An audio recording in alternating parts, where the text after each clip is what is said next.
Top quality और consistent performance के लिए सिर्फ सिल्वर पंप नाम याद रखना। નમસ્કાર, સમાચારો સાથે હું છું જયેશ। 10 સુધીના તમામ મહત્વપૂર્ણ સમાચારોમાં સૌપ્રથમ વાત કરીશું એ છેતરપિંડીની કે જે મામલે થઈ છે ધરપકડ। જ્યાં રાજકોટમાં સમૂહ લગ્નને નામે છેતરપિંડી કરવાના મામલે હવે મોટા સમાચાર આવી રહ્યા છે। અહીં સમૂહ લગ્નમાં વધુ એક આયોજકની પોલીસે ધરપકડ કરી લીધી છે। ગઈકાલે રાત્રે દિલીપ વરસડા નામના આયોજકની ધરપકડ કરવામાં આવી છે। અત્યાર સુધી કુલ 4 આયોજકોની થઈ ચૂકી છે ધરપકડ।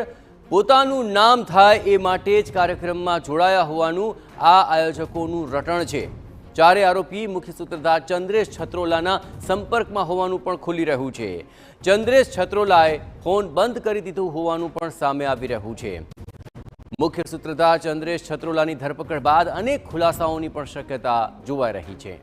આ સમગ્ર મામલે વધુ વિગતે વાત કરવા જોડાઈ રહ્યા છે ટીવી9 સંવાદદાતા મોહિત ભટ્ટ। મોહિત, આ સમગ્ર મામલામાં અત્યાર સુધીમાં 4 જે સંચાલકો તેની ધરપકડ થઈ છે, કયા મહત્વપૂર્ણ ખુલાસા હવે થઈ શકે છે, શું કાર્યવાહી?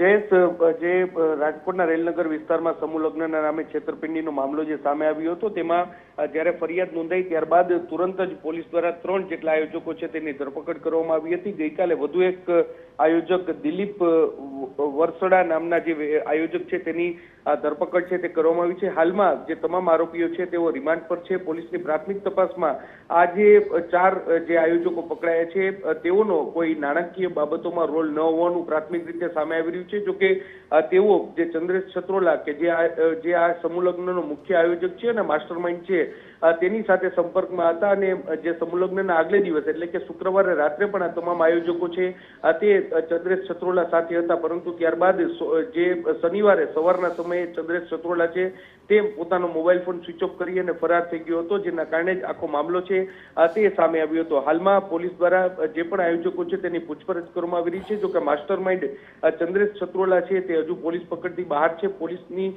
તેની ધરપકડ કર્યા બાદ સમૂહ લગ્નોત્સવમાં જે છેતરપિંડીનો આખો મામલો આવ્યો છે તેને લઈને મોટા ખુલાસા છે તે થઈ શકે છે, કારણ કે ન માત્ર વરકન્યા પાસેથી 15,000 રૂપિયા વસૂલવા, આ ઉપરાંત તેમને અનેક દાતાઓ પાસેથી લાખો રૂપિયાની રકમ છે તે વસૂલી છે, જેને લઈને જ હવે મહત્વના ખુલાસા છે તે આગામી દિવસોમાં થઈ શકે છે। જી બિલકુલ મોહિત, તમામ ગતિવિધિઓ પર આપ નજર રાખતા રહેજો। તો મુખ્ય જે સંચાલક છે ચંદ્રેશ છત્રોલા તે હજુ પકડથી દૂર છે, પણ અત્યાર સુધીમાં 4 આયોજકો પોલીસ સકંજામાં આવી ચૂક્યા છે।